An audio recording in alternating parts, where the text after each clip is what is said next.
Assalamualaikum. Okey, kembali semula ke saluran Unggu Lukis. Video kali ini saya nak ceritakan tentang pengalaman Sutomo Yamaguchi masa Perang Dunia Kedua. Apa pengalamannya? Jom kita start. Jangan lupa subscribe, like dan share. Pada Perang Dunia Kedua, ada satu peristiwa ajaib yang berlaku di negara Jepun. Seorang jurutera bernama Sutomo Yamaguchi telah terselamat dari dua bom atom yang telah dijatuhkan ke negara itu. Yamaguchi lahir di Nagasaki pada tahun 1916. Ketika dewasa, dia telah bekerja dengan Mitsubishi Heavy Industries di Hiroshima sebagai seorang jurutera muda. Kerana kepakarannya, dia telah dilantik menjadi penyelia untuk beberapa projek besar yang dijalankan oleh syarikatnya. Kebetulan pula pada waktu itu, Jepun sedang mengalami peristiwa besar iaitu Perang Dunia Kedua dan syarikat dia bekerja telah dipertanggungjawabkan untuk pengeluaran kapal-kapal minyak yang akan digunakan oleh tentera Jepun. Oleh sebab itu, Yamaguchi sering berulang-alik dari Nagasaki ke Hiroshima untuk tanggungjawab tersebut. Sehinggalah pada 6 Ogos 1945, setelah selesai melakukan penyeliaan ke atas projek syarikatnya, Yamaguchi dan dua orang kawannya akan berangkat pulang ke Nagasaki setelah 3 bulan menetap di Hiroshima. Mereka telah bekerja berjam-jam lamanya untuk mereka bentuk sebuah kapal minyak yang baru. Yamaguchi tidak sabar untuk pulang ke Nagasaki kerana membimbangkan keselamatan keluarganya di sana. Ketika itu, dia memiliki seorang anak yang baru berusia beberapa bulan. Sebelum bertolak pulang, Yamaguchi telah tertinggal permit perjalanannya di tempat kerja. Lalu dia terpaksa berpatah balik sementara dua orang kawannya meneruskan perjalanan. Sekitar jam 8.15 pagi, dia yang dalam perjalanan ke limbungan kapal melihat sebuah kapal terbang perang melintas di udara. Namun itu bukanlah hal yang luar biasa, kerana Hiroshima ketika itu adalah bandar besar dan juga bandar ketenteraan. Jadi, perkara itu tidak dipedulikan oleh Yamaguchi.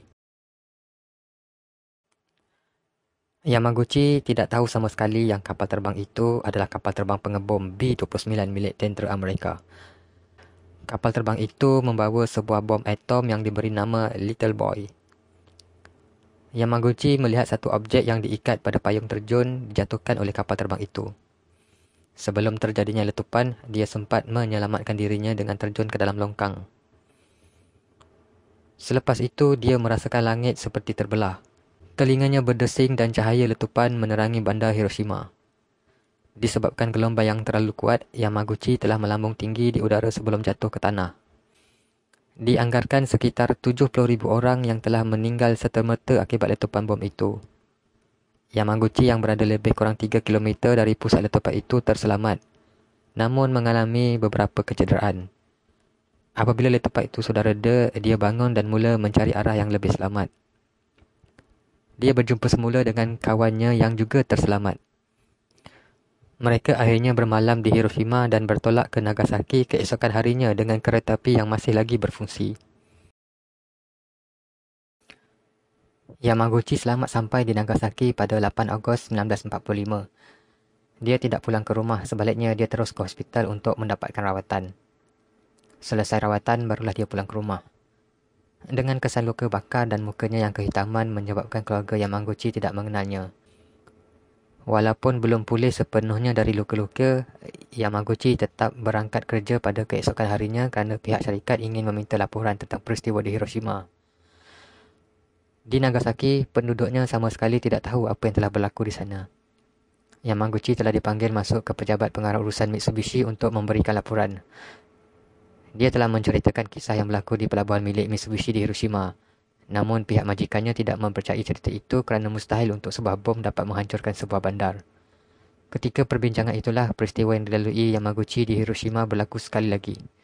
Cahaya putih menutupi penglihatan dia dan sedar apa yang akan berlaku. Yamaguchi cepat-cepat menerap di lantai. Yamaguchi merasai semula gelombang kuat akibat bom atom. Tetapi kali ini gelombang itu lebih kuat berbanding dengan bom di Hiroshima. Nasib Yamaguchi baik dan dia terselamat sekali lagi kerana bangunan pejabat Mitsubishi terletak di kawasan yang agak berbukit. Walaupun terselamat dalam kedua-dua letupan itu, ia tetap memberi kesan fizikal kepada Yamaguchi.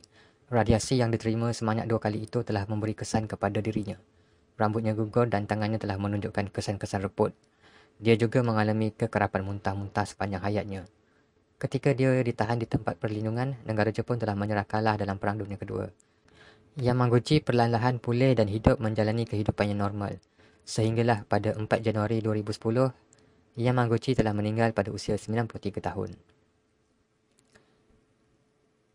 Okey, itulah dia cerita ajaib yang dialami Yamaguchi. Harap semua terhibur dan dapat kita berjumpa lagi di video yang akan datang. Sekian, wassalam.